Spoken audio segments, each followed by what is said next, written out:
Shouldn't be too expensive for staying at room 13. Usually airy and usually very, and that's just how my life goes. And I don't ever try to dress to impress. Fuck you, preppy asshole. On the 14th floor where the bathroom door don't lie. So happy we don't gotta worry about the cops. We could all get arrested for this, but when the body fits, I don't give a shit tonight. Alright.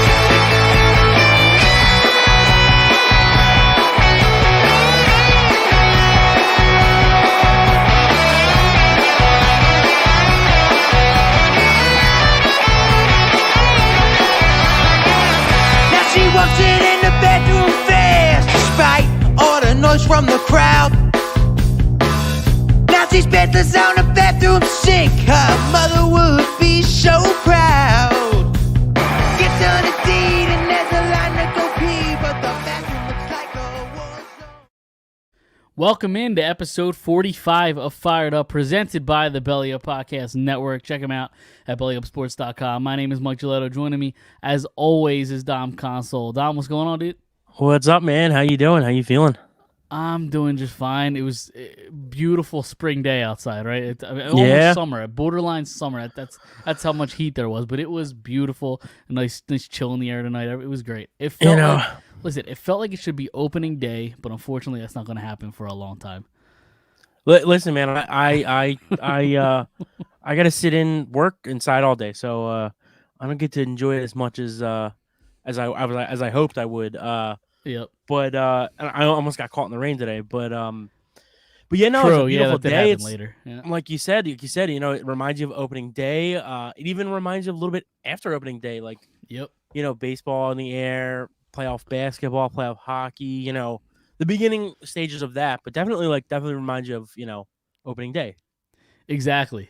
But unfortunately, that's not going to happen until probably June, July, if we're lucky at this point.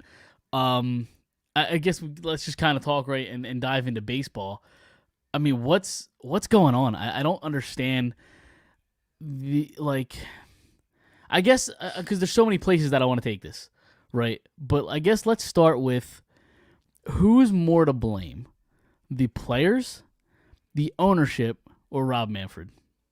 Well, I mean, I can only give you my opinion. I tend to side with the players more than the owners and all those kind of people.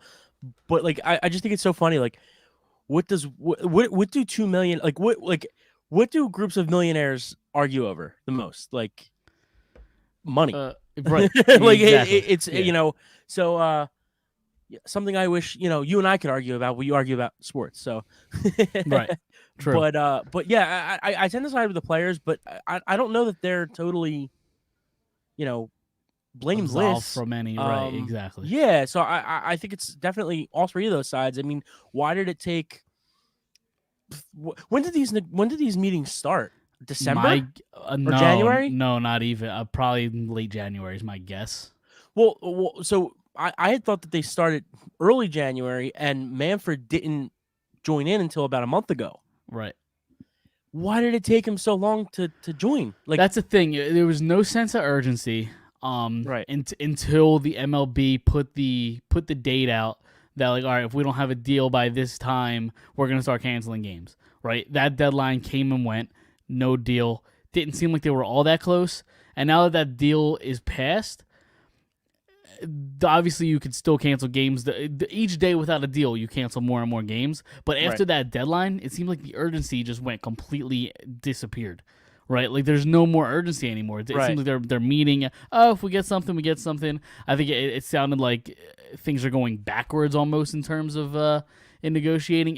This seems ugly, and it doesn't seem like there's any sort of end at all. Right.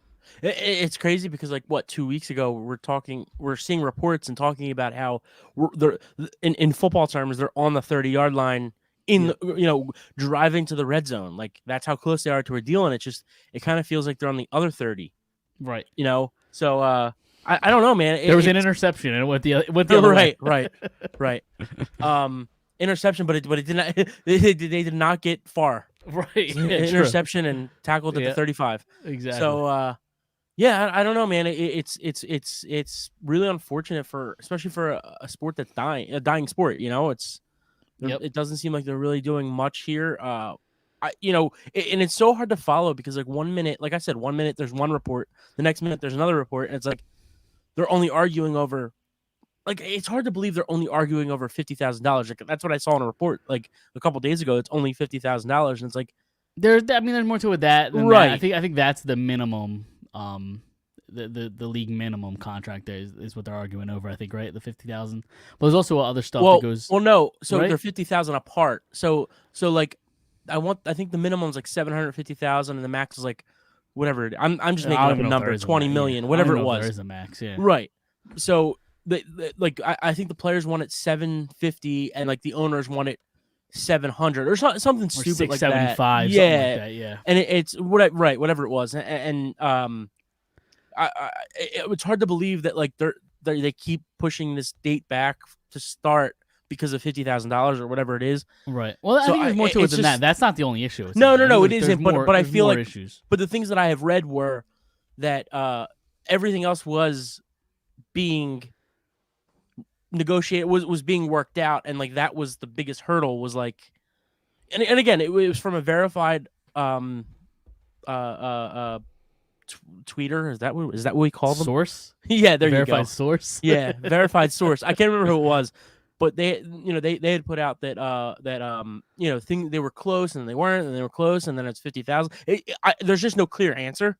So that's the hardest thing to take away is like we don't know what's going on really. Like right, 1 minute it's great and the next minute it's not. It's like a high school relationship. Yeah. Except it seems like it's going to get even uglier. And then there was this report from John Heyman that they did agree to ban the shift, implement a pitch clock, and make bases larger in 2023. So I guess that's not this year. That is the following season. Okay. But the ban shift, I'm a big proponent of the ban shift. Get the shift away from baseball. Yeah. I don't know where you're kind of, where your mind is on that. I'm 50-50. Okay. What's your reasoning against it? Well, why are you against the shift or against banning the shift? Against banning the shift or against the shift? Why are you against banning the shift? Because I have I got a bunch of reasons for banning the shift. So I'm curious what your reasons against it is. I just think against banning it, right? Against banning, yes, correct. So I think that so we're banned. This is why do you think the shift should stay? Okay, the shift should stay because I think that it's a tactic where teams can it's not an advantage. Like what am I trying to say here? I don't know how to word this. Like I don't think you should be able to tell teams that you can't do something. You know what I mean? Like they do it in football. They do it in football. They do it in hockey. Okay. I'm pretty sure they do it. Football, you have formation lineup, illegal formations all the time, right? That's a legit penalty. You have to line up a certain way. For sure. Hockey has offsides. You can't just go wherever the fuck you want. Basketball has lane violations and things like that. Every sport has their own sort of formation. But the ball is always moving in those three sports. No, I understand. Every single play. I understand. Like the ball is always in play, or the puck is always in play. I just don't think you could tell a team. Football. I mean, the illegal formation. Like you have to line up a certain way before the ball's even in play, before the ball's snapped. You have to line up a certain way. For sure. No, I get that. But it's also after the play too. You can't like the offensive line can't go past the line of scrimmage until the ball's past the line of scrimmage on a throw. Like things like that. Well, let me ask you this because I'm not 100% sure about hockey. Do you have on a face-off? Do you have to line up a certain way, or could you just throw 4 of the 5 guys anywhere you want? You can't throw them anywhere you want. You can throw them as long as they're, I forget the dimensions. You can't be like on top of the dot, right? Like in the face-off circle, you have to be outside of that circle, right? But you could be anywhere on that. So you can't cross the line, if that makes sense. Like say there's a face, so you can't cross the other side of the dot. You have to stay on your side of the dot, and you have to stay outside that circle. Okay. Yeah, I look, I understand what you're saying, but I also like it's just I don't think the ball not being in play every single solitary play of the game, like I don't think you should be able to tell teams you can't gain the advantage, or not, it's not even an advantage, but you can't tell a team that they can't try to beat you. Like, you know what I'm saying? Like, you can't Okay. tell one team you can't try to beat that team the best way possible. No, I got you know you. what I mean? Here, no, listen. And I'm sorry for that whole big confusion. No, it's fine. You're fine. I'm just a bunch of things going through my head right now. That's fine. Here is why I think that getting rid of the shift is a good thing. And first off, let's just say they haven't even said what the banning of the shift is going to be. We don't know if it's going to be you have to have all the guys, infielders in the dirt, outfielders in the outfield. We don't know if it's going to be 2 guys on each side of second base. That's probably what it's going to be. That's probably the best way to enforce it. But number one, what do you think? And maybe this is kind of a difficult question because there's probably numerous answers. But what do you think is the most exciting part of baseball? It's probably a loaded question, but yeah, probably. I mean, and it's an opinion question. Probably they can be, and I get where you're coming with that from home runs. But to me, it's guys on the base path. Like, there's so much drama when there's people on the bases. No, right? Don't get me wrong. Like, I would rather watch. I agree with that. I would rather watch a guy take a walk and then like lead off with a walk, and then another guy hit one down the line. It's first and third, and then the next guy come up and maybe even he hits a home run, or definitely more play. I see what you're saying. Right, exactly. So you get more guys on the bases, which creates a more fun game, a more entertaining game to watch. Another reason that I like getting rid of the shift is on the other side of the ball, on defense, you actually have to have defensive athleticism. Where like you're just not watching, looking at your cards. All right, let me go to this spot in the field. All right, this guy's gonna hit it there. All right, I take 2 steps to my right and it's a catch. Like you're actually gonna have to see players make plays now. No, you're not getting your stats from the nerd upstairs who's telling you. You're just gonna have to make the play. Yeah, right. Like days of like Jeter, doing insane shit at shortstop, like you're gonna get that again. Maybe not Jeter level because Jeter was insane at doing it, but you're gonna get to watch these future Hall of Fame Jimmy Rollins, exactly. Hall of Famer Jimmy Rollins. There you go, exactly. But you're gonna get to see these guys actually show off their talents in the field. Yeah. So I just think all around, I think it makes a lot of sense. Yeah, but also like, I would like to see guys like take Joey Gallo for instance, right? A guy who's against there being a shift at all. He wants to ban the shift, right? Yep. Pull hitter. I want to see guys hit the ball the other way too, though. Like, I am not in the mentality where like half the league cries about it, so like let's just give in. Like, you're a professional baseball player, you should be able to hit the ball the other, or at least try to hit the ball the other way. Like, it just doesn't have. But like I said, I'm very 50-50 on it. Like, I think it could really help the game, like you said. And if there's 2 guys on one side, 2 guys on the other, you get more players on the base path. Like, right. I think you will see people, to take the ball opposite. Like, when the shift really wasn't a big part of the game. I mean, it was an art to hit the ball gap to gap, right? Nobody does that anymore because if you hit in the gap, somebody's in the shift, somebody's going to catch it and make a play on it. Like, you just might see more gappers nowadays. Or again, I still don't know what the banning of the shift is going to be, but I just think it's just a better way to put guys on base. I think it should be if they're going to listen. I actually probably prefer more to ban the shift than to keep it, but. Like, I don't think you should be able to tell your outfielders where they can or can't play because even like take like 2007, 2008, 2009 baseball when was probably the last time it was really that exciting. Like, outfielders always shift. Like, no, sure, yeah. I think that's a lesser, like less of an issue than like, say like the Ryan Howard shift or even Gallo. You got a second baseman in right field playing right field. Yeah, like it's insane. Did you see that thing going around Twitter today? No. It was Manny Machado. I don't remember if he was a Padre. I don't remember if it was this past year or the year before, or whatever it was, or maybe even his first year. He was in the shift playing shortstop, but he was playing so far shallow right field. He made a routine foul ball catch where the right fielder it was literally it was crazy because like he caught it like kind of funny, but like dude, the right fielder, like all he do is like run 5 feet. And I was like, oh my god, this play by Manny Machado. Like the right fielder was like, dude, I like on a normal day I catch that. Like, Right, like you just made this whole big play for no reason. Like, right, but your shortstop should not be in right field. Right. No, But I agree. That's the biggest issue. So No, I'm absolutely. They have to fix the game. So like, I am for them trying. I am for small ball. Like I am. So but don't get me wrong. I love seeing Harper rip 400 homers. Oh, for sure. Homers, Yeah, no, that can be fun too. Absolutely. Yeah, but yeah, no, I'm definitely for the, guy gets walked on first or gets walked. He goes to first, steals second. Yeah, bunt him over to third. When do we see steals anymore? Right. Like I feel like last year there actually was a decent amount more than there usually is. Yeah. But like stealing is just a lost art. Yeah, there's only a handful of guys. You know what? I'm a fan of. Listen, again, we're gonna fix baseball. They should just hire me in the front offices. In the higher ups of the MLB. Limit the amount of times you can throw a pickoff. Say you can only throw it there twice in at bat or whatever. Yeah. You don't like it? Well, but no, not really, because I just think you're taking away from the natural game. Like I think if you take away if you ban the shift, you're not taking away from the naturalness of the game.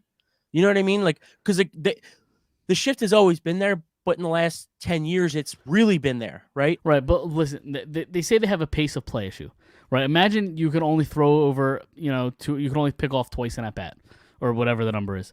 The pitcher isn't going to want to waste those pickoffs, so he's not going to throw over. More than likely. He's not going to throw over, which creates a faster game. You're not going to keep throwing the ball over, whatever. Yeah, and then the batter's going to think, well, is this the time he's going to throw over? Maybe I should steal. I think you're going to create more steals, and this game's going to speed up a little bit. Yeah, but you're going to create too many steals, I think. As somebody who grew up as a pitcher. Too many steals? But every other at bat, there's going to be steal. I don't know about that. It's I literally don't know about that because all right, maybe not every other. But I'm saying you're going to get a lot more. Because people, there's still a pitch out. If somebody thinks somebody's stealing, there's still it's a waste of a pitch though as a pitcher. Sure, but I'm just telling you as a pitcher. But the catchers are going to throw that guy out though. Like if he's not blazing speed, yeah, go ahead, try to steal. If I'm not throwing over, try to steal, go for it. But I'm going to throw you out. But as a pitcher, somebody who's grown up pitching. There's a tactic of throwing the ball over 3-4 times. It's how far is that guy gonna go? If I throw over 2 times in a row, is he gonna take a couple inches back? Is my catcher needs to be ready? There's a lot more than just I understand throwing over only 2 times. I don't know. But listen, we talk about fixing baseball, and I think that's a step. I think it creates chaos. It speeds the game up a little bit. And I know I don't speak for everybody, but I actually don't. That part actually doesn't bother me. I think it's catching the ball, walking back to the mound, sitting on the mound, taking your hat off, wiping the sweat, putting your hat on, fixing the ball, putting the glove on, and then reading the pitch. And it's like, dude, in 1985, there were 3 pitches in between that whole thing. Like that's the issue to me. It's not throwing the ball over because that's a tactic. Like that's you're trying to see if the guy is going to run or not. Like we're trying to see how much room can we give him? How much room can we not give him? Is my catcher ready to throw over? Like there's a lot to it. What happens? So in your proposed rule, what did you say? 2. I just threw a number out there. Maybe you could do it twice in at bat. You could throw over twice in at bat. So if the catcher throws down the first, does that count? No, that happens. No, it doesn't. That doesn't count at all. But it takes away the same amount of time. Yeah, but the exciting things can happen if a catcher. Because you're not excited if a pickoff happens. How often does that happen? How often does a catcher throwing down the first happen? It doesn't happen often. Right. But the catcher doesn't throw down the first all that often. But when it happens, it can be exciting because it's such a sneaky play. Whereas, how many pickoff attempts are there in a game? But I don't think it's as many as you think there are, to be honest with you. Maybe not. Maybe I'd have to look. But I just think adding that element would make it it would make the runners on first, primarily first, think about stealing more, and you just add more action to the bases. I'm not saying you're wrong. I just don't think I just don't like taking away, that the idea of trying to gain too many like you're already taking away the shift, right? So like you're already taking away the advantage of me trying to stop you. Now you're taking another advantage of me from trying to stop you. Like, you know what I mean? I'm just trying to think of it as a pitcher. No, I got you. But I mean, you did kind of talk about it though, with the between pitches and the pitchers taking so long. Apparently, they're going to implement a pitch clock, which I'll be honest, I thought they already had that. So I mean, I think it's so loose. Yeah, maybe they don't enforce it as much, Yeah. but I could have swore they already had one. Maybe it's going to be a shorter one. I don't know what it's going to be, but I could have swore they already had a pitch clock. Yeah, they definitely. It's probably I think it's like 30 seconds. If you go to the game, it's like, at least at the Phillies stadium, it's like right underneath the jumbotron. There's like a little clock that's it's 30 seconds in between each pitch. But like, that's the issue to me is like what I had already explained. It's catching the ball, walking back to home plate, fixing your shoulders, getting the rosin bag, fixing your belt, fixing your belt, fixing your crotch, putting your cleats into the dirt, then taking your hat off. Like I don't think you need to do that. And again, I'm not a Major League Baseball pitcher. Like I don't know, but like I definitely didn't need to do that at like 15 when I was pitching. You know what I mean? Like I don't know. Again, you're not a Major League pitcher. Right. Yeah, those guys, I'm sure, are heavy into their superstitions and their routines. So if that's a routine, they're going to stick to it the whole game because they're lunatics. But I think that's why. I think that's part of the reason why it's making it so slow. There was a video I'd watched. It was the Yankees, Red Sox, 1985 on one side. It was on Twitter a couple years ago. And on the other side, it was 2017. I think it was the Red Sox Yankees. And they did, back to back. Or they did side to side. The one side, the 1985, he threw 3 pitches in between the one pitch for the 2017. It's amazing. It's truly, truly amazing. I wonder why that started or why pitchers started taking so long. Like, I wonder what the reasoning for that. If that just kind of evolved over time, or if pitchers wanted to kind of make it known that it was their mound and they're going to take their own time. Yeah. I wonder what the reason for that is. And listen, like we watched baseball from, we watched those 08-09 Phillies, and it seems like baseball was so much different then than it is now. But like, I can't even imagine. Like I imagine people who watched baseball in say 1985 versus 2005 or 2008, let's say. I bet you there was definitely a difference then. But like, I don't know. Maybe it's because the Phillies kind of sucked from 2012 to.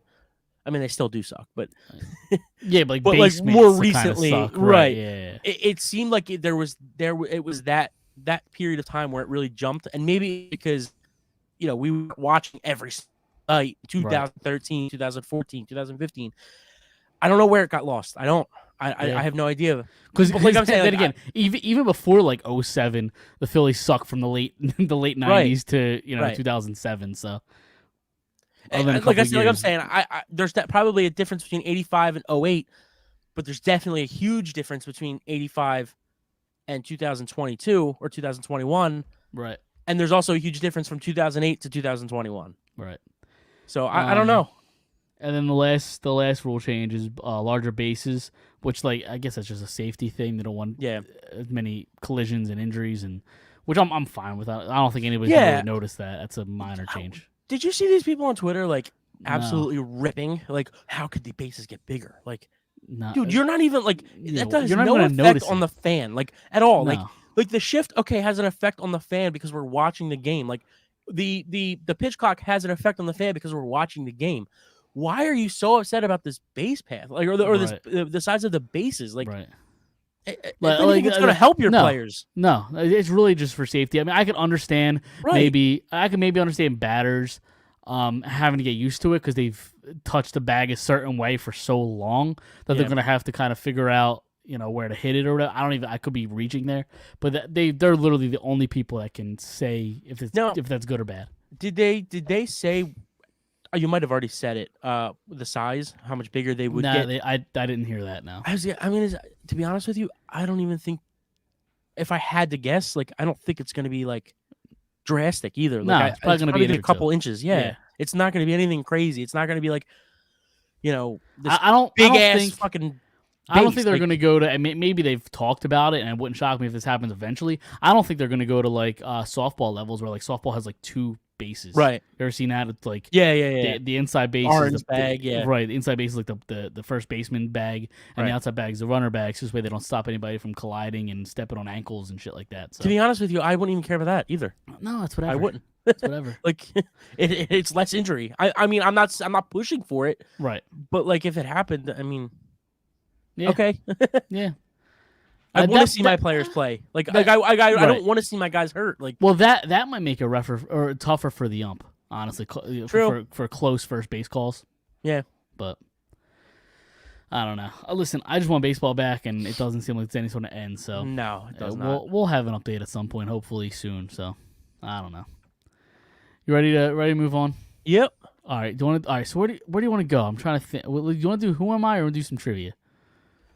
You let me know. What do you want to do? I'll do Who Am I. Okay. We'll do Who Am I first. Then we'll do trivia later in the show. Okay. So listen, I'll be honest. Oh, I've been boy. taking it too easy on you. Okay. All right. These ones took me a little bit of time. I don't know. Javon Kirsch, like that wasn't easy. Like You got it in the first clue. No, I know, but like it's not like fucking Ryan Howard or like No, I get Dawkins. it. Yeah. Like I get it. But like, listen, these. I'm just a sick human. I know dumb shit. Like exactly, which I have to make it harder. These two Fair guys that I have, it took me a while because Oh, it was boy. hard to find 10 clues for each of them. oh no, Okay. it's gonna be too hard. Nah, you'll be all right. You've heard of both of these guys, I imagine. Okay. All right. So, player I number like one. that little comment after I imagine. I imagine. Number one, I was drafted 17th overall by the Detroit Red Wings in the 1982 draft. Okay.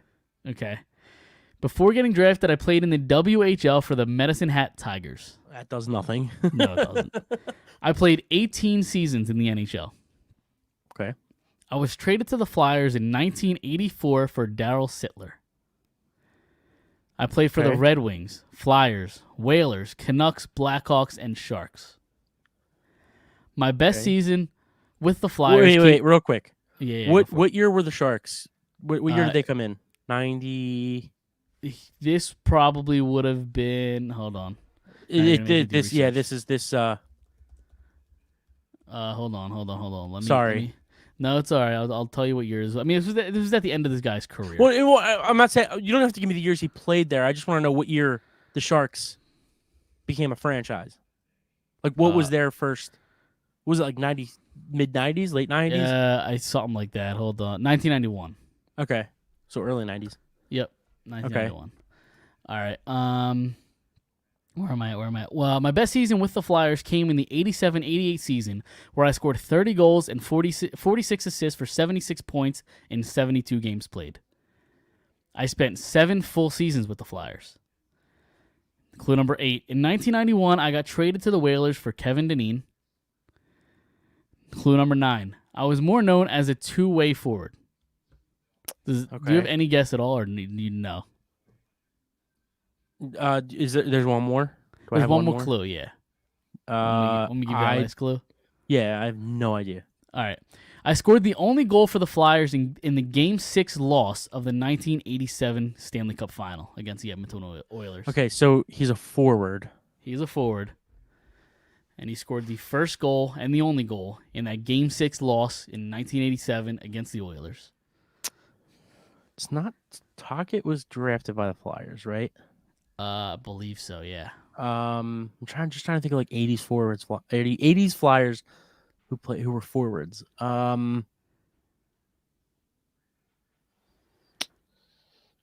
You might have stumped me here. What were the teams again? Teams he played for? The Red Red Wings, Wings? the Flyers, the Whalers, the Canucks, the Blackhawks, and the Sharks.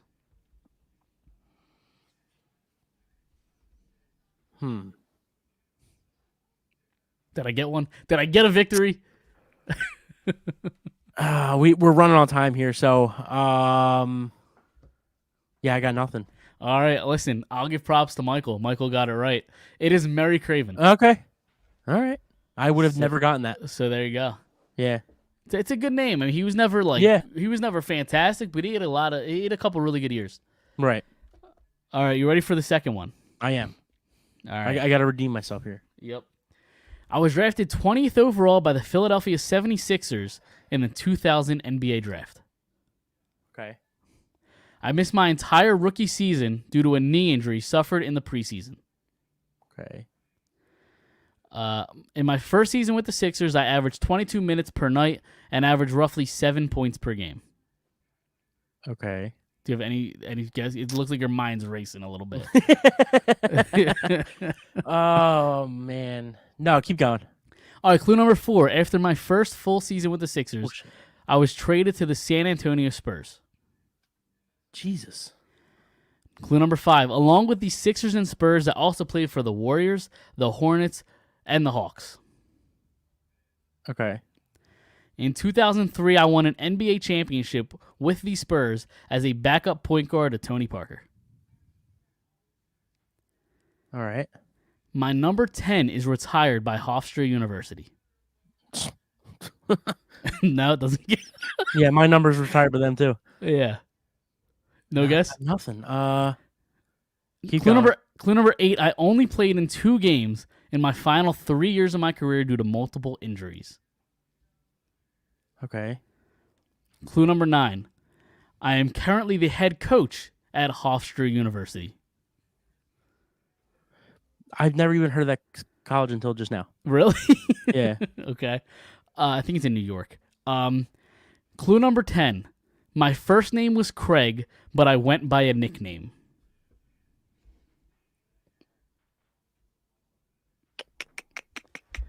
I thought you might get it with this clue. Could go either way. Go by a nickname. It's not, well, obviously it's not Doc Rivers. That's like the first thing that came to my mind. Oh, man. Hold on.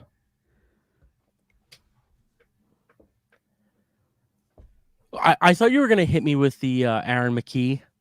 Okay. But obviously it wasn't him. No, his first name was not Craig. No, it was Aaron, obviously. It was Aaron. I got nothing. I don't know. All right, Michael is 2 for 2. Speedy Claxton. Yeah, I would have never gotten that either. Okay. Yeah. All right, fair Yeah, enough. you really dug those. I did dig deep. Yeah, that might have been a little too hard. Okay, I'm trying to. I made it too easy. No, I got like you. 4 for 5 or 4 for. Yeah, I think it was 4 4 for from 5 so far. Yeah. So before this week, I had to make it a little tougher. All right. Okay, I'm 4 for 7. I'm still shooting good. Exactly. Still shooting good. Yeah, exactly. Still better than Ben Simmons at the foul line. We'll get into him later. That's what we call a tease. To be honest with you, those two, who am I? If I would have sat here for hours, I probably still wouldn't have gotten out of them. You've heard of Mary Craven though, right? Yeah. No, Okay. I do. I know who both guys are. Okay. Yeah. Because Claxton was really only here for. He played here 1 year, but he was technically here for 2 because he missed the whole rookie year with the injury. But right. All right. So I guess we go into the bracket. So we put out the bracket all week. For most beloved Philly athlete. All right. So I'm just gonna kind of go through the first round and read the results. And if anything stands out to you, if you have anything, because I don't want to break them down too long because we'll be here forever. Yeah. So if anything stands out, just point it out and we'll talk about it. So the first round, we'll start with the Eagles. Brian Dawkins beat Mike Quick 94% to Dawkins. Yeah, right, exactly. Then the second matchup, Brian Westbrook and LaShawn McCoy. Westbrook won with 81% of the vote. I definitely thought that was gonna be a lot closer. I said it on the show last week. Blowout. Yeah, it was. Yeah. But I said on Twitter, I think a lot of it had to do with McCoy's legal situation. So right, yeah, no, that's probably fair. And then the third matchup of the bracket, we had ourselves a classic 12 upset over the 5. Okay, Darren Sproles beat the legendary Howard Carmichael, 52% of the vote. So it was close. It was very close. It went back and forth. Yeah, my boy had a lot to say on that one about Darren Sproles. How much he hated Darren Sproles on Twitter. Who's your boy? The one who loves Dr. J. Yeah. So He had a lot of nasty things to say about Darren Sproles. What did Darren Sproles do to him? Jesus. All right, for anybody, I don't know. Does he got to look out for his wife? Like, Jesus. Like, well, for Darren anybody that Sproles, like...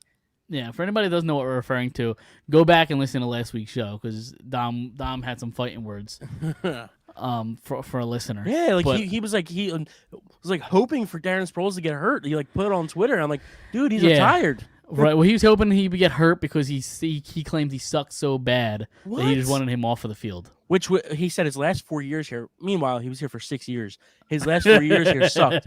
First off, he didn't get on the field the last 3 years because he was hurt. How does somebody suck if they can't get on the field if they're hurt? If you want to say he was hurt, yeah, obviously he played 6 games in his last 3 years. But the year before that, like he's saying the first year of those 4 years, that was probably his best year as an Eagle. Like it was one of his best years as an NFL player. Right. Just look at the stats. He was never like a number one running back. He's third down catching the ball. Yeah. Exactly. Yeah, this guy gets in my head too much. He does. All right, so let's move on. So Jason Kelsey beat Deshaun Jackson with 90% of the vote. I'm a little surprised that wasn't closer. Yeah. Then your boy Brandon Graham beat Zach Ertz with 55% of the vote. All right. Anything to say there? Do you want to gloat? No. I'm a gentleman. I don't. Okay, fair enough. Then Randall Cunningham beat Chuck Bednarik with 69% of the vote. Nick Foles beat Donovan McNabb with 88% of the vote. I thought that was going to be closer. People in the city fucking hate Donovan. Maybe it's not that they hate Donovan. It's maybe it's just that just that they love Foles. I think it's a combo. McNabb gets so much disrespect from the city, and I agree. I fucking hate it. Me too. It's definitely a combo. Yeah, it probably. And then Reggie White beat Malcolm Jenkins with 85% of the vote, and that finishes the Eagles bracket. Makes sense. Yeah, and then Mike Schmidt beat Greg Lazinski with 90% of the vote. Cole Hamels beat Tug McGraw in a pretty close one, 54%.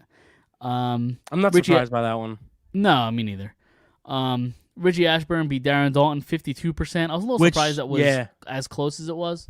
Really? I thought Darren Dalton would have won, to be honest. Really? But I guess because Richie was on, like he was on the broadcast with Harry Callis for a while, so I guess that makes sense. But I just thought that like Darren Dalton's like the People Rick love Tocchet. him. He's good looking, good player.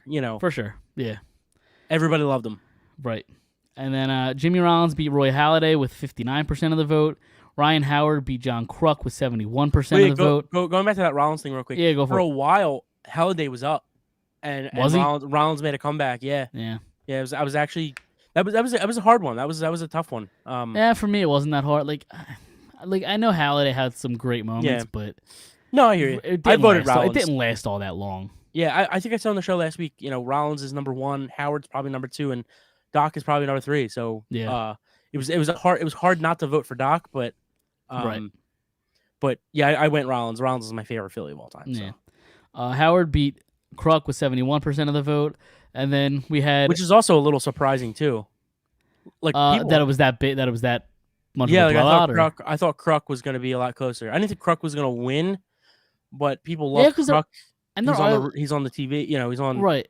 And there's a lot of people that disrespect what Howard did. Which is, there are people that disrespect what Howard did, but people don't realize how good his prime was. Yeah, I don't think they remember. It's insane. Yeah, it's nuts. I mean, it doesn't make sense. His best 3 to 4 years is probably better than Mike Trout's best 3 to 4 years. Yeah, statistically, yeah. Like it's stupid what he did in his best. I would even go 6 years. Yeah, it might be even longer than 4 years, but and then we had an insane upset. The number 14 Jim Tomei beat number 3 Steve Carlton, 57% of the vote. I can't lie. I went Big Jim. Did you? Yeah, I did. I mean, Steve Carlton's like an all timer. And I got this right here, actually. In look at that! In reaching distance, the Steve Carlton. Okay. Can't really see it. And you still there's a little glare, but you went against him and went for Tomei, huh? Yep. Jim Tomei was my first Phillies jersey. Yeah. No, listen, I love Tomei, but like against Carlton, like he's an all timer. Yeah, no, I got you. I'll be honest, I voted a lot to be an asshole. Like some of the votes I did to be a complete asshole. So okay, no, I'm sure there was a lot of that. We'll get to that later. No, I didn't really, but no, it's fine. But then the 7 seed Bryce Harper beat Pete Rose 76%. No real surprise there, I don't think, with what Harper's doing. And then probably one of the best, the biggest blowouts of the tournament so far. Chase Utley beat Larry Boa 95% to 5. Not a shocker. Not a shock at all, no. All right, let's go to the other side of the bracket. We'll go to the Flyer side of the bracket. We have so Bernie Parent went up against Rob Brindamore. Parent won 94% of the vote. Not really a surprise. Right. This next one, I was surprised it was as close. I'm sorry, I was surprised it was more of a blowout than I thought it was going to be closer. The number 9 Wayne Simmons won with 76% of the vote against Michael Richards. Yeah. I don't think I saw that. Yeah, 76%. Oh man. I'm not sitting here saying Richie was, this great all-time player, but like I thought people loved Richards. Yeah, I don't know, man. He played hard as shit in the playoffs. Yep, he did. He was a captain on this team that got to a Stanley Cup, and Wayne Simmons never made it past the second round. So right. I don't know, man. It's a tough one. Yep. Rick Tocchet beat Dave Schultz with 63% of the vote. Eric Lindros beat Ron Hextall with 65% of the vote. We had a nice little upset here with Simone Gagne beating Mark Recchi with 69% of the vote. Nice. Right. Claude Giroux beat Mark Howe with 77% of the vote. I don't think that's really a surprise. People love Giroux nowadays with just, I don't know. I feel like the love's growing with him because people realize we're getting to the end of his tenure as a Flyer. So, and then we had a really close 7-10 matchup. John LeClaire against Danny Briere. Danny Briere pulled off the upset 52% of the vote. It was a close one. It was probably battle. the closest. Yeah. Was it the closest one? We had another 52% on the other side of the bracket. Right. And then Bobby Clark beat Bill Barber with 89% of the vote. And then moving on to the Sixers one. 94% of the vote went to Allen Iverson over Hal Greer. I'm confused as to the 6% that voted for Hal Greer. I just think people are being douches. Maybe. Yeah, that was not me. That one was not me. And then listen, maybe this was our fault for putting him on this list, right? Because you have the number 9 Tyrese Maxey against the number 8 Andrew Toney. Tyrese Maxey won with 83% of the vote. So, listen, we take full responsibility for that. Dude, the 8-9 seeds are so fun. Yeah, absolutely. And then the 5 seed Wilt Chamberlain against 12 Doug Collins. Wilt won 98%. And then the number 4 Julius Irving against Bobby Jones in our only unanimous poll, 100% to 0. I'm so mad. I should have voted Bobby Jones just to be a dick. Yeah, just to spite, the caller from or the listener from last week. Yeah, the guy that ripped apart your bracket for not putting Irving number 1 and ripping Darren Sproles. Yeah. Listen, maybe if Irving goes against Hal Greer, maybe it's 100% to 0. Maybe you should have put him 1. Moses Malone beat Billy Cunningham 92%. Joel Embiid beat Andre Iguodala 94%. And then, I mean, again, maybe it's our fault again, but number 10 James Harden been here for 4 games now. Wait, he won? Point. He won over Maurice Cheeks 56%. Wow. That was close when I voted that. That was really close. I went Mo Cheeks just because he should win. He's a Hall of Fame point guard. And listen, James Harden's going to be a Hall of Famer, but like he's been here for 2 weeks, 4 games. Right. Yeah. He's played what? I think he's played 3 games. Tonight was his 3rd, right? Tonight was his 5th. That was his 5th game with the Sixers? Really? It was the Timberwolves, the 2 away games, then the home game, and then the Cavs game. Yeah, I think this was... Okay. Hold on. It's fine. Yeah, so he played 1, 2, 3, 4. This was his 5th game. So he missed Saturday's game. Yeah, he missed Saturdays, right? It's his 5th playing game, yeah. Okay. But still, either way, he's been here right. 2 weeks. He's played he 5 beats games. An all-time legend, Maurice Cheeks.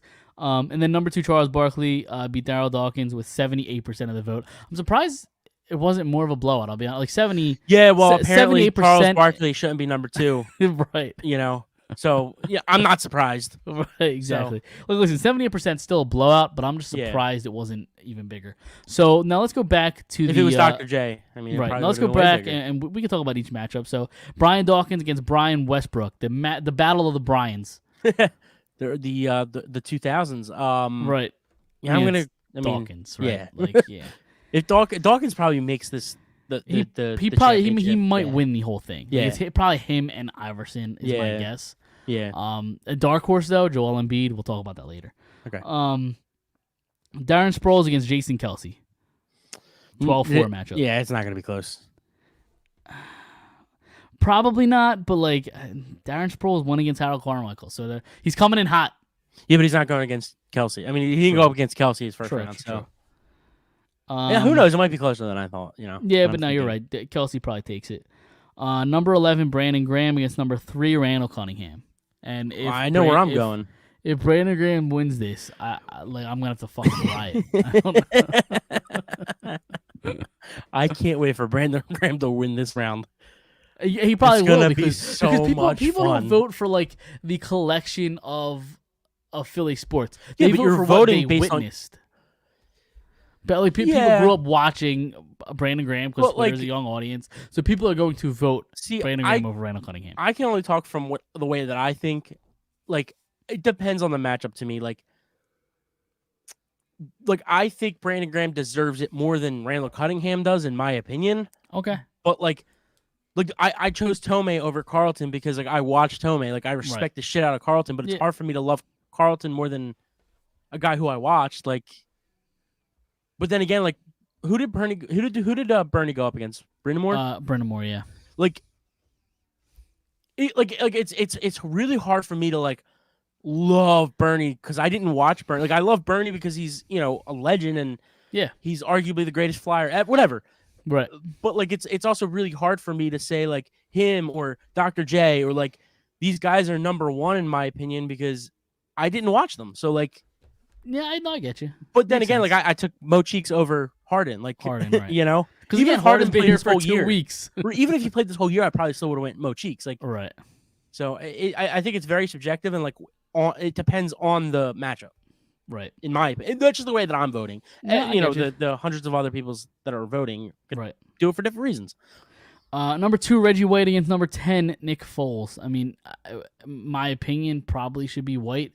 It's not going to I think be. it's going to be Nick Foles. Yeah, actually, and you know what? Even going back to that Brandon Graham thing, I'm very curious to see people who watched Randall and Brandon Graham as adults, like your dad, for instance, like, or my Right. dad, like, who watched Randall not as a kid, like, oh my god, looking up to Randall, as an adult watching Randall, and then as an adult watching Brandon Graham. Like, I'm very curious to see which way they would go. Yeah, for sure. Maybe I'll have to ask him. How he would go. yeah. But all right. So then moving on to the Phillies bracket, you have Mike Schmidt against Cole Hamels. I think Schmidt will win, but I think it'll be closer than It than could be. you probably like. Yeah. I'm somebody who I think I said on the show last week, I idolized Cole growing up as a pitcher. But I think he's just a very good player. And I think you're going up against the greatest third baseman of all time. Granted, I have heard that he is not the nicest of people in the world, but Yep. but I think 500 plus homers and being the greatest third baseman of all time, representing that the right. Phillies.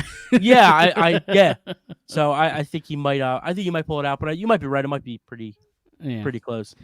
All right, then we have a 4-5 matchup: Jimmy Rollins against Richie Ashburn. It probably should be closer, but I think Jimmy takes it. Yeah, I agree. So, all right, number 6, Ryan Howard, and against number 14, Jim Tomei. A battle of the power guys. Hey man, can Howard kick Tomei out again? Yeah, That's what he there did. you go. He did it the first time. That's true. He So, certainly did. So yeah, I mean again, Tomei was my first jersey as a kid. I loved him as a kid, but watching Ryan Howard hit 50 homers on 138 RBIs, Yep. who also hit the ball in the gap like we talked about earlier. True. Yeah, absolutely. He Um, certainly did. Yeah, I'm probably gonna go Howard there. Yeah, I agree. I would go Howard because I talked about it earlier. Just his prime was so good. Like he just did stupid shit. It was must-watch TV. Yeah, absolutely. This next matchup might honestly so far might be the most intriguing matchup. I don't know which way it's going to go. Okay. Number 7 Bryce Harper against number 2 Chase Utley. Oh wow. Yeah, I know which way I'm gonna go. you're probably going to go Utley, or are you going Harper? I don't even know. What do you I think? don't know. I think you're going Utley. You think I'm going Utley? I think you're going Utley. We'll see. Okay, we'll see. Where are you going? I think I'm going Utley too, but it's close. I'll tell you that. 2. I didn't say I was going Utley. You. Oh yeah, fair enough. But I think you're going Utley. I think I'm going Utley. I've already said on the show. I can be. By the time that poll goes up, I might have a different viewpoint. We'll see. True. It's close. True. I mean, I said on the show. I think it was last week. I said on the show. I listed my favorite Phillies, and both Harper and Utley were on there. And yep, it's your job to remember, which one was ahead of the other.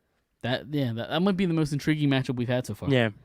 All right, then over to the I Flyers. think Utley wins it. You think so? Yeah. I don't know, man. I really don't, because just the current people just like the current stuff. I don't know if Utley wasn't that far, long ago that people forget or more, whatever. But I don't know. I think people just are starting to really appreciate Bryce Harper.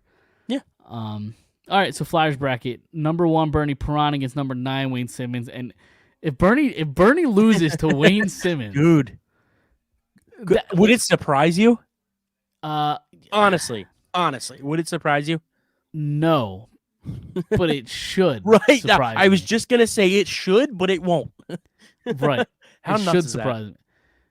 You know what? Maybe we're dumb as a fan base. We're not as smart as we think we are. I think you should just take maybe out of that sentence. We're not as smart as we think we are. Yeah, we are dumb. Yeah. Well, yeah. Philadelphia is a very dumb sports city. Yeah. It's a very what have you done for me lately? For sure, absolutely. Number 4 Eric Lindros against number 5 Rick Tocchet. This one has a chance to be interesting. I would go Eric Lindros, but the people that actually watched Rick Tocchet, again, love Rick Tocchet. So this is interesting for me. Well, that's another one for your dad, Yeah, which absolutely. As an adult watching both. Yep. Which way do you go? I probably go. Rick Tocchet was a good player. Yep. I don't see the absolute love, but again, I didn't watch him, so it's kind of hard for me to say. It's the people that love Tocchet, Darren Dalton, those late 80s, early 90s. Absolutely. They're the same people. Yeah, seriously. Number 3 Claude Giroux against number 11 Simone Gagne. I think Giroux will take this one. Yeah, pretty heavily. Yeah, I think so too. Number 2 Bobby Clark against number 10 Danny Briere. Again, Clark should win. I think he will. Yeah. Okay, yeah, I think so too. All right, let's move to the Sixers bracket now. Number 1 Allen Iverson against number 9 Tyrese Maxey. Gotta be Iverson, right? Yeah, it might be close. I was gonna say it might be close. Yeah. I said it last week. Maxey is becoming my favorite player in the city. Maybe I'll just vote for Maxey because he's that fun to watch. Hey man, if that's if that's the way you feel about it, go for it. Right. Don't. I encourage people not to go, with the crowd. Vote for who you feel. Exactly. Absolutely. This one's interesting too. Number 4 Julius Erving against number 5 Wilt Chamberlain. 2 all-time great Sixers. Yeah. I think Irving will probably win because I think more people just watched him. Yeah. It's a little more recent than Wilt, so Right. I'm gonna say Julius takes it. Right. I agree. Number 6 Moses Malone against number 3 Joel Embiid. I think Joel will take it pretty handily. And this one's interesting. I'll tell you what, this one's interesting because we have a current Sixer. Number 2 Charles Barkley against number 10. The guy who's been here for 2 weeks, James Harden. Man, listen, if James Harden wins, what is that going to do to the guy that said Charles Barkley shouldn't be number 2? Well, are you going to be upset?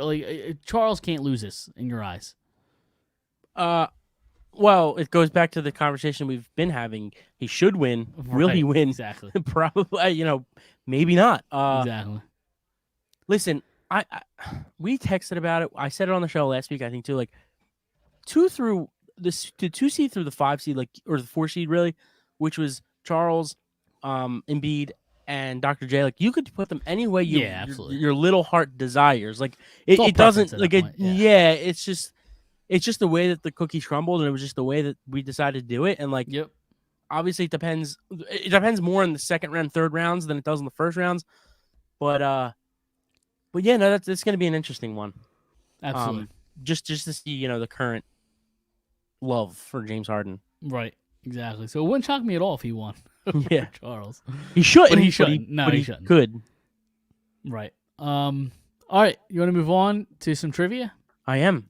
All right, let's do it. So we're bringing it back. Yep, and then we'll talk about Sixers after that. Yep. Yeah. So it's been a little bit. You know. So I have 5 questions here as always. I have 1 Eagles, I have 3 Phillies, and 1 Flyers. Okay. So whatever order you want to go in honor of the lockout continuing. Okay. Let's go baseball. All right. Let's go Phillies. So we'll go 3 straight Phillies. Okay, so the first question. The Phillies have won the NL pennant 7 times in their history, which is insane. While That's only been 7 times? Yeah. Yeah. Because I mean, baseball's been around for 100 years, like Right, yeah. over 100 years, like it's Right. crazy. And I understand the whole like playoff thing. Like there weren't many teams who got in until the last 20 years or whatever. Anyway, so the Phillies have won the NL pennant 7 times in their history, while only winning 2 World Series in franchise history. Can you name at least 3 of the 5 teams they lost to in the World Series? I could give you years if you want.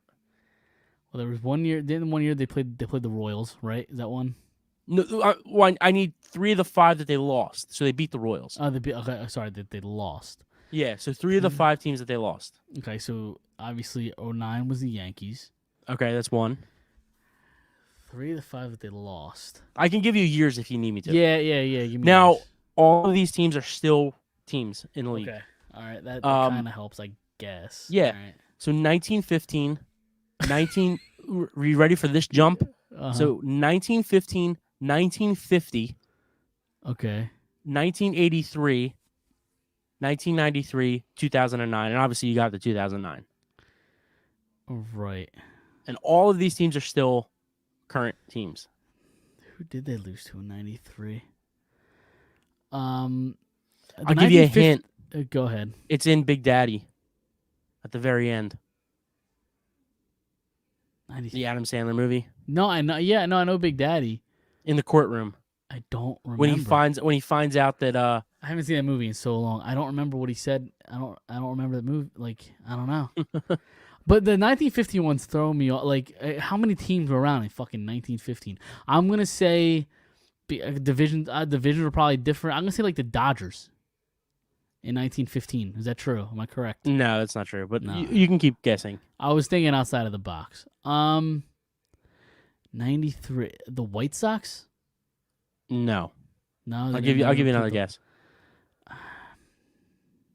I have no clue. Houston? They play Houston at all? Or no, they were in the NL, weren't they, at this time? They still in the NL? Houston was in the NL. Yeah, they were in the NL. Okay, so it wasn't even Houston. Who the fuck? I don't know. I'm stumped, Dom. You got me.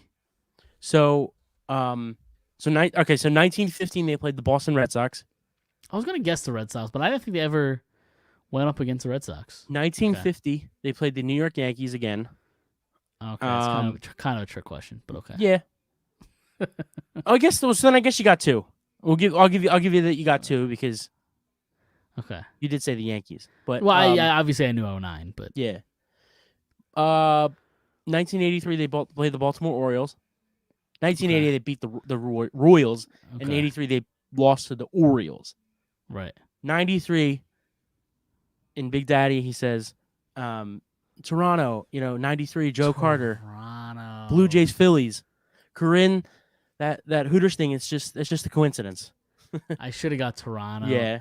I was. You know what? I mean, I said the Royals, but I think I was actually thinking Toronto because I was thinking of the blue and. Yeah. Okay, fair enough. And then 09 the Yankees and 08 obviously they beat right the Rays. Yes. Yeah. Okay, next question. With the 2026 MLB All-Star Game coming to the city of Philadelphia, Forgot about that. in what year was the last MLB All-Star Game held in Philadelphia? Oh God. It was in the 90s? I don't know. Was it? I'm gonna say, fuck. I'm gonna say 90. I want to say late 90s, 97 or 98. I'm gonna say 98. So your final answer? Yes. It is not 98. Was that close? 96. 96. Okay, I was gonna say late 90s. All right. So this is kind of a two-parter. They're 2 different questions, but the same, idea. Yeah, I got you.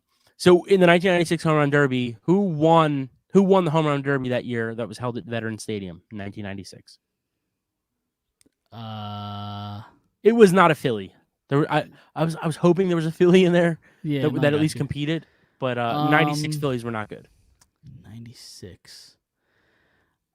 I mean, there could be a lot of guesses here. I'm thinking Bonds, McGuire, Sosa. Any of those three? I don't know. Is it? I'm not going to give you the answer. Let's go Bonds. Is that your final answer? Yes. Barry Bonds. Okay. Yeah, it's the most obvious one. Yeah. I mean, you could go Canseco, you can go Bonds, you could go McGuire, you can go Ken Griffey Jr., you can go Frank Thomas, you could go Jim Thome. It's a lot of names. Yeah, there was a lot of names, but the first three I thought of were Bonds, McGuire. Yeah. I just tried to trick you a little bit. Yeah. The obvious, sometimes you don't think of the obvious. Right. Yeah, absolutely. All right, so we got an Eagles and a Flyers. Where are we going here? Let's go Flyers. All right. Which Flyers? And I don't know if I gave this to you before, but which Flyers player leads the franchise in penalty minutes? Ooh, penalty minutes. We haven't done this, I don't think. I'm gonna go. Fuck, I have two names. I'm back and forth between Holmgren and Schultz. I'm gonna go Holmgren. Is that your final answer? Yes. Nope. I think that was number 2 and number 3. Was it really? Or number? I think Holmgren was 2 and Schultz was like 4th or 5th. Hold on, then. No, you got it wrong. No, I know, but I just want to see if I get it. Yeah. I don't know. This name is gonna piss me off too. We said his name tonight. We said his name tonight in the bracket. Yeah. It's not Tocchet. It is Tocchet. It is Tocchet. Really? Yep. 1,815 minutes. Huh. Yep. Okay. I never would have thought he was above Holmgren. Yep. That's interesting. And I mean, hopefully I got it right. Hopefully I looked at it right. I'm sure you did. If you want to double check, but it's fine. Read your next question and I'll look that up. Okay, so Eagles question on New Year's Eve in 1988. If you don't get this, it's just such a softball. I don't like when you start with that. On New Year's Eve in 1988, the Eagles lost the postseason heartbreaker nicknamed the Fog Bowl to which team? That was the Jets, right? Is that your final answer? Wait, hold on. Repeat the question. On New Year's Eve in 1988, the Eagles lost the postseason heartbreaker nicknamed the Fog Bowl. Postseason. Okay, yeah, I was going to say. It wasn't the Jets then. I was going to say. I missed the Fog Bowl. Was it the Giants? The Cowboys? I don't know. I can't help you here. You're on an island, man. Let's go Giants. Is that your final answer? Yeah. It was not the Giants. Was it the Cowboys? It was not the Cowboys. It was the Chicago Bears. Okay. I think that's kind of a violation. You don't know that off the top of your head. I mean, what year was that? 88. Yeah, I wasn't born yet. Neither was I, but I knew that. Yeah. I hope Doug crushes you for that. I'm sure he will. Rick Tocchet, number 1 in penalty minutes, 1,815. 15, yeah. Paul Holmgren was number 2 with 1,600 even. Was Schultz like 4th or 5th? Schultz was 5th, yeah. Okay. Who the fuck was in between them? Andre DuPont with 1,500, and number 4 is Bobby Clark, 1,453. Okay. That's kind of surprising. Dave Brown, number 6. Bob Kelly, number 7. Gary Dornhofer, number 8. Number 9, Craig Berube. I'm surprised I didn't think of him. Wow, that's actually, I thought he'd be a lot higher. Yeah, and Glenn Cochran. I don't even know who that is, I'll be honest. And that rounds out the top 10. Yeah. So, all right. Go ahead, Michael. Roast me. I'm fine with it. I can take it. All right. Did you have another question? That's funny. Or was that it? No, that's it. Yep. That was the last one, right? All right. So, I mean, whatever. Listen, I stumped you. With who am I? You stumped me with trivia. We were even. All right. Listen. I don't know if we're even because I'm 4 for 7 from the field. You're like 12 of 100 from the field. So close enough. Yeah. All right. So let's get into a little bit of Sixers talk before we get out of here. Okay. They won the night, right? What was the final score tonight? Because they were playing while we were live. It was 126 to 106. Oh, I'm sorry, 121 to 106. Okay, so they won. And Joel Embiid had himself a game. As does Joel Embiid. That's what he does. Like Correct. we're just used to 43 points. I can read you the totals. Yeah. 43 points, 14 rebounds, 2 assists. Yep. In 36 minutes, yeah. This is Joel Embiid's world, and we're just living in it. You know what I mean? Sure is. So I don't know if you watched any of the game tonight before we came on. I did not know. He rolled his ankle pretty bad. Really? I had some agita. Anytime there was some what do you call it, acid reflux in my throat after seeing that. I had to take a breather. Anytime he goes up and comes down hard, you hold your breath because like he has the history, right? Like, yeah. Well, it actually wasn't his fault. The guy on Chicago, his foot kind of landed behind Joel, and Joel's foot was coming down, and he twisted it on top of his foot, right? And his ankle hit the ground. Like he rolled it pretty bad. Yep. So James Harden, 38 minutes, 16 points, 8 rebounds, 14 assists. Tobias Harris, another rough night, 8 points in 36 minutes. I mean, what did he shoot? 4 for 10. 4 for 10, yeah. Yeah. 0 for 3 from 3. Yeah. He's got to get it together. I mean, he sure does because he's getting the looks. Yeah. Right, exactly. It's getting harder to defend him. Yep. for me. Absolutely. Yeah, you came on and defended him last week. Yeah. Matisse though. Yeah, 12 points. Listen, man. Look, I was looking at his stats the other day. Every year he gets a little bit better, a little bit better, a little bit better. Going from averaging. This is what, his third year in the league? Third year, yeah. From his rookie year averaging 3 to his second year averaging 4. Now he's averaging almost 6. And listen, they're little slow leaps. But look at a night like tonight, 12 points. He shot 4 for 5 from the field. What was his 3? 1 for 1 for the 3. You'd like to see him take a couple more threes, but dude, he's getting the looks. If he's your 5th option and he can get that average up to like 8, 9, 10 points a game, look out. Yep. I mean, if he's like I said, if he's your 5th option, and even if he doesn't start any averages around that, like that's great. Like, and as long as he's playing great defensively.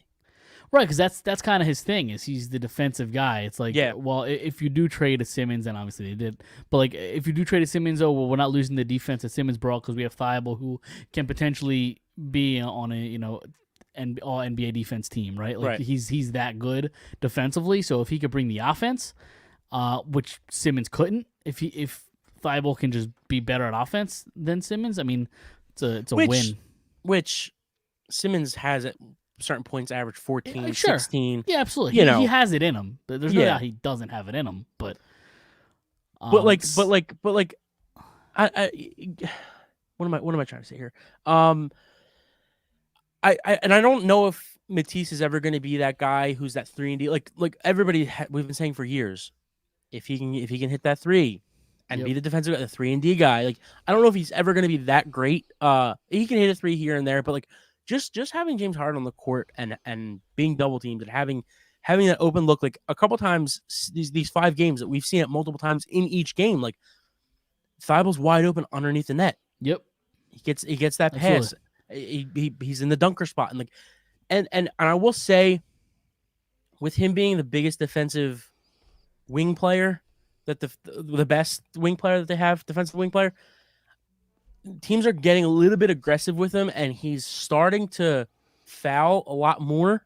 Like tonight going into the fourth quarter, he had 5 fouls, and like you don't want to see that from your best defensive player. No. So it's a little worrisome. Like I think the first Knicks game, or it might have been the second Knicks game, he had 5 fouls going into the fourth quarter. Like it's teams are getting aggressive on him.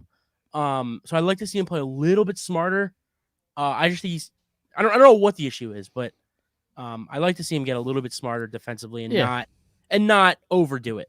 Right, and he's young, and those things can change and get better. But he plays like a 10-year veteran, right? Defensively. For sure, no, for sure. But again, he's been doing it offensively, and has been getting better offensively, and maybe that just shows. We talked about it last week, just how much space having Harden out there creates. and it's doing it all around. I mean, we went on forever last week about Tyrese Maxey. Right. Just what Harden does for this entire offense is, and we saw what happened one game without Harden last week. Well, you can't put up any offense, so Right. just the things that he creates. I mean, it's a night and day difference. Yeah, absolutely. And look, Joel had those 2 games where what did he put up 18 and 20 or whatever it was. Something like that, yeah. Yeah. I don't know, man. The last couple of games, even tonight, I kind of felt like he's taking the defensive side of the ball. He's just kind of taking off defensively. Like he's not.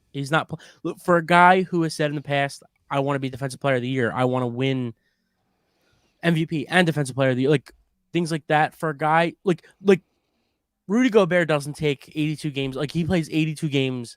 He plays defense 82 games of the year. Like he doesn't take 2 or 3 games off defensively, and that's why he averages 3 blocks a game or whatever he does. But like, or 2 blocks a game. But like, I don't know the last couple of games, and maybe it's the what are they at game 60 or whatever they're at 50 something. Right.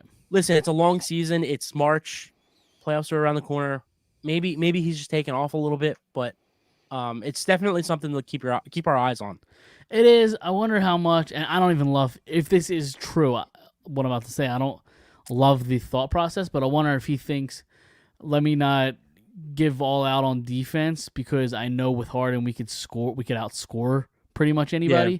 So let me not put my body at risk in a regular season game when I know that we could outscore our opponent. I don't love that. Yeah, that's possible. But you can win yeah. like that in the regular season. Once right. That's what I'm saying. We got to keep our eye on it. I wouldn't freak out yet if the end of the season comes around and the postseason starts and he's still taking off defensively, which I don't think he will. I don't think he will because just from we know the player that he is and the person that he is. We talked about it all off season about how much of a leader he is, and this is his team. I don't think he has it in him to dog anything in the playoffs. Like he legitimately wants to win a championship. No, absolutely. And like I said, it's March. You know, we're winding down here. This is probably the most basketball he's ever played. Yep. So he's dogging it out. I understand, but it's like 2 or 3 straight games now, and it's like, you know, not playing to his full potential defensively, and maybe that's because they got a very good defensive backup center. So true. Who played tonight? So he did play tonight. I was about to ask you about that. How's he look? I don't know too much about him. I obviously have heard the name. What does he bring? Is he just a defensive guy that you could just get off the bench or rebounds defensively? Yeah. He's going to play aggressive because it's like the Drummond thing. Drummond was able to come here and play aggressive off the bench. That's what DeAndre Jordan's going to do. He's going to come off, play aggressively, play defense, get rebounds, blocks. And he's got a lot of chemistry with Harden. So, because they've played together. So, he's one of those guys that's going to make an exciting player too. You know, the lob pass for a dunk, the alley oops, things like that. But he's good. He's a bring your lunch pail to work kind of guy. You know, he's a blue collar, hardworking, guy who came here to win. Like he didn't come here just for money or because his boys are here. Like he came here to win. Let's do that. Absolutely. One guy I will give props to, and he's had an interesting season with the Sixers so far. He started the season really great, and then somewhere down in the middle he slowed down. But George Niang, he looked tremendous tonight. The last couple games looked pretty good. If you're getting this kind of production out of him off the bench, I mean, you love to see it. Yeah, I think all year he's been great. I mean, just from the eye test, I don't know what the stats say. Stat-wise, I think he slowed down at some point halfway through. But recently he's been really good. Yeah, I mean, that dude, 3-point shooting, mid-range game, whatever it is, he can hit his free throws. He's not great defensively, but he plays hard defensively. He's got a punchable face, I will say that. You ever look at somebody and just like, I want to punch you? Yeah. He has that kind of face. I got you. I just like him too much to think that. So I'm not saying you don't like him. I'm just saying. But, no, yeah. I just praised him. His face. Yeah. He can, dude. He can hit threes with the hand in his face. I mean, yeah, absolutely. Yeah, no, but I know what you mean. I know what you mean with the punchable face. All right. Anything else Sixers wise? Well, one thing I will say is there is a report that March 10th, what is that, Wednesday? Against the Nets. No, against Thursday. Thursday, sorry. Against the Nets, that Ben Simmons will be on the bench. Do you believe this report? Yeah, why not? I don't know. I mean, I think he's going to try like hell not to be on that bench. Like, even not even playing. I mean, just the amount of shit talk he's going to get from the entire stadium is going to be insane. I don't think it would have been reported today if it wasn't true. Like, I think they would have waited to the day of, right, to report that he wasn't. Right. Like, it's either they're going to report it now, he's going to do it, or they were going to report the day of and say he's not, because they were going to do it 3 days before and say he's not going to be on the bench. Like, I don't think that. I don't know. I don't see why. It's going to be fun. Yeah, no, it is. He's not even playing, and it's going to be fun to watch. Yeah. Because like you just chance the whole game about Ben Simmons. It's going to be great. It's going to be awesome. Yep. Anything else before we get out of here? I don't believe so. Listen, man, it's been what, 3-4 weeks since the Super Bowl. I am ready for football again. We got the USFL starting soon. Yeah, we do. So that can I think they released their schedule today. They did. Week 1. I don't know when week 1 is. I'll have to find out. Well, God, I would love breaking that down every week. Are you gonna watch? Oh yeah, absolutely. If there's a Philly team, I mean, they're not playing here, which kind of sucks. But yeah, no. Yeah, where are they playing? Every game's in Alabama, I believe. Oh, they're playing like a bubble type thing. Yeah, for the first year. I guess because of this happened so quickly, I think, and I guess they didn't have places for these teams to play. Like, it's kind of hard for this team to play like where the Union play, because the Union start in March, I think. So I just think it kind of happened too late. They plan on, if they come back next year, they plan on having every team play in their city. Right. But even like NFL wise, like, I mean, pretty soon we're gonna look at the schedule. Not the schedule, but we're gonna look at the we'll talk about the draft and everything. Yeah, yep. we're gonna break all that down. So the Philadelphia Stars play the New Orleans Breakers at 4 p.m. on April 17th. It's a Sunday. Yep, Sunday. Well, it's Easter Sunday. Is it? It is. Well, Easter's late this year. Okay, then yeah, I guess they start. Well, the first game is April 16th. It's like one game, which is that Saturday, and then they're playing the 3 other games on, I guess, Easter Sunday. Yeah, I don't know if 4 I and like 8 Sunday. Nah, I didn't.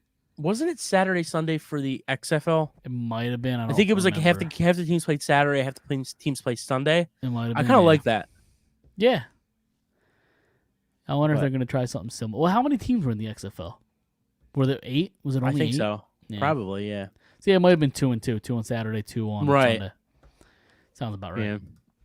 But yeah, I mean, like I said, even NFL, we're gonna break down the what guys we like, what guys we don't. Absolutely. Break down potentials. Obviously when the schedule comes out in April or May, whatever it is, we'll go through that too. But I know I'm always ready for football. So yeah, absolutely. It's going to be great to break down, especially because the Eagles have 3 first-round picks. Now, I don't know if they're going to use them all, and we'll talk about that on a later show, but we got a lot to break down this offseason because there's a lot of things that could happen. You still got Russell Wilson maybe available. Dude, there's just a lot going on. Free agency starts like next week, I think. Does it? Right? Yeah, it's usually I guess so. Oh, speaking of which, that actually reminded me. I'll just say this is to kind of close the show. Calvin Ridley is a fucking idiot. I completely forgot about this. So he's suspended for an entire year for betting on, I think, at least one NFL game, is what they're saying. And no, I thought it was multiple. Was it? I thought I saw one, but you might be right. Okay. I'm trying. Maybe it was one. I don't know. I'm trying to look at his Twitter right now because he's going off. Been weird right now. So he tweeted. Hold on. He has like 7 tweets and all just random one-liners. So it starts yesterday. I guess this was yesterday. All he tweeted out was, "I learned from my L's." I love him. He then tweeted, "I bet 1,500 total. I don't have a gambling problem." Somebody quotes you and said, "Wait, hold on, I gotta read it." That's what a gambler says. Yeah. I don't have a problem. Yeah, right, exactly. Hold on. Go ahead. Keep going. His next tweet, I couldn't even watch football at that point. Yeah. So it's just a stream of consciousness Yeah. that he's just tweeting out. Okay, go ahead. What do you have? So Jack Fritz from WIP said, Okay. so it said the tweet that said, I bet 100 total, I don't have a gambling problem. Then Jack Fritz said, most relatable tweet of all time. Exactly. So I couldn't even watch football at that point. The tweet after that. Then the next tweet, just gonna be more healthy when I come back. Yeah. He's my favorite player. I know I was wrong, but I'm getting 1 year. LOL. It's fantastic. And then the last tweet, this came 4 hours ago. If you know me, you know my character. End tweet. Because he bet one game, people hate him. Like, people hate him now. Exactly. Listen, you're allowed to beat your wife. That stuff's apparently. fine. That stuff's fine. You bet on an NFL game? Yeah. God, meet you in hell. I don't like. Dude, you know the what I mean? freaking punter for the Giants, like 4 or 5 years ago, beat the balls off of his wife, and he got like 4 games, and like he was just out there the next week punting. Like it was nothing. Yeah, exactly. But listen, gambling is where we draw the line. Right. If we don't make money off of it, Yeah, exactly. says the $1 trillion company. Right. So I just had to let that be. I thought that was funny. That whole scenario. What, like, I'm gonna entertain it. Would you still trade like a 5th or 6th round pick for him if you could get him for that, for shits and giggles? You let him sit for the year. He comes back next year. Yeah, At that point he's not playing football for 2 years because he missed this entire year, pretty much this entire year. I think he played the first couple games, but yeah. I just simply based off of the tweets, yes. Fair enough. So Sounds good. All yeah. right. Well, all right. Let's get out of here. You got anything else you want to get off your chest? No, I looked up the NFL free agency. It is the 16th. It is a So 16th. next of not March. this Wednesday, next Wednesday. Yep. Okay. It opens up. Nice. And I believe like 2 or 3 days before that is when they do like the like you're allowed to start talking. You can't officially sign until the 16th. The legal tampering or whatever the fuck they call it, which is dumb, but yeah, because they're talking now. So yeah, exactly. So, all right, well, we'll get out of here. Listen, follow the show on Instagram, Twitter, Facebook at Phired Up Podcast. Listen anywhere you get podcasts, Apple Podcasts, and Spotify. We go live every Monday night at 9 p.m. So tune in, let people know, check it out, and we'll see everybody next Monday.